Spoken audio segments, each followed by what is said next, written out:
Bryant Street Publishing presents The Power of Persuasion by Kate Pearce. Read for you by Roxelana Waters.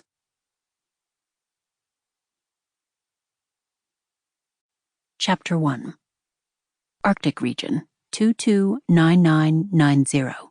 Nimbus Science Station, Earth. So, how can I help you, Doctor? Neeve stood to attention in front of the new base commander who sat behind his desk, his hands folded in front of him, his rather harsh face devoid of expression. Captain McNeill was a lot younger than the last man who'd held the job, and a lot harder to please. Since his arrival 3 months previously, he'd set the base on its ear, reviewing everything from security details to the catering and lab schedules. No one had a good word to say about him, especially the scientists who hated having their little worlds disturbed. "I wonder if you've had a chance to review my personal file yet, sir?" He raised one dark eyebrow. I can't say that I have. There have been more pressing things to deal with than delving into the personal business of my subordinates. He glanced down at his tablet. I do note, however, that you are Pavlovian, and that you've been here for almost 3 years. What else do you think it is imperative for me to know? Her cheeks heated at his dry tone. Part of her wanted to walk away, but she didn't have that option.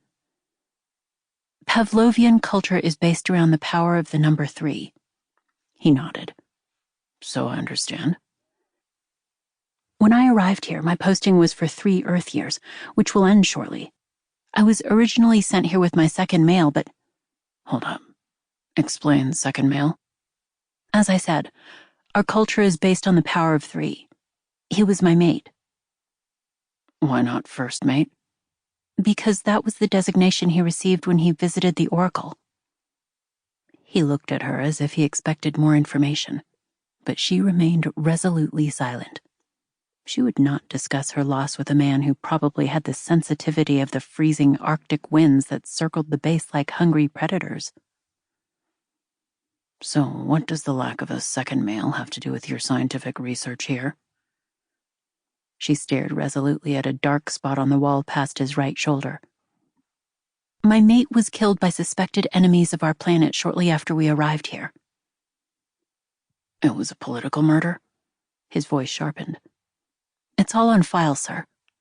Which he should have read regardless of his so-called duties. Do you think you're in danger? Possibly, but that isn't the main problem. I'm coming to the end of a 3-year cycle, and my second male is dead. She cleared her. Sample complete. Ready to continue?